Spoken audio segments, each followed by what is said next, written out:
Welcome back to Recreational Garage. We have the Mustang on the ground, sitting on its custom suspension, front and rear. Plus, we have functioning brakes and steering. It's doing great. I just wanted to do a little bit of an update video here, give you an update as to what everything we've done since the last video. So we do have, rack in, all that. We had to final attach the steering column to the rack and get that shaft all taken care of there. There was some more adjustment that needed to happen with that since the last video. All the brake lines are in, everything's looking good still on that.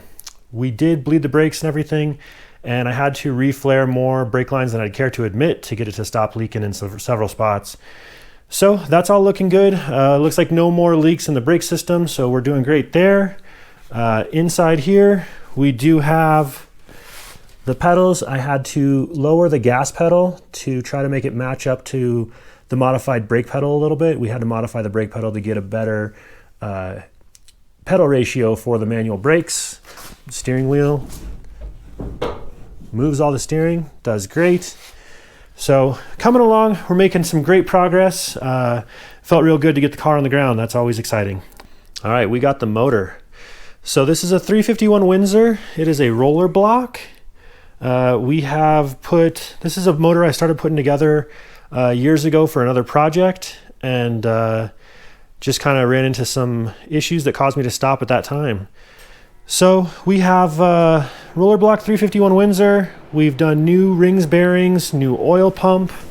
I haven't went through it because it has been sitting for a few years. We took the pistons out and everything. It looks good.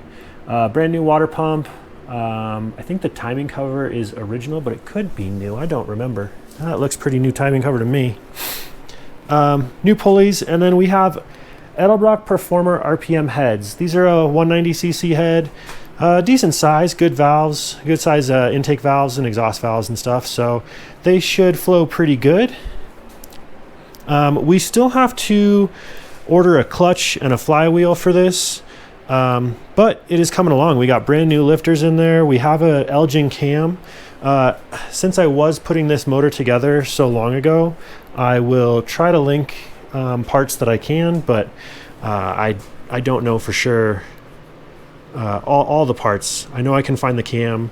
I have that link and everything, so I'll get some of those links added up. But next bit's going to be to get the oil pan on. I have a Canton oil pan actually sitting in the back seat of the car right there. Nice brand new big oversized oil pan.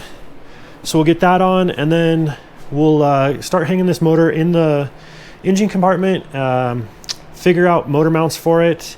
We have to make something custom to go with the AJE Camber. And then from there, we get to bolt up the TKO 600 over there, sitting on the ground in the background this whole time. And just make sure everything fits, figure out transmission mount, all that stuff. So that's where we're headed next, is get the motor and transmission mounted in this thing. We'll figure out drive shaft length, all that stuff. And then we get to start plumbing everything once everything's all together. So that's where we're headed.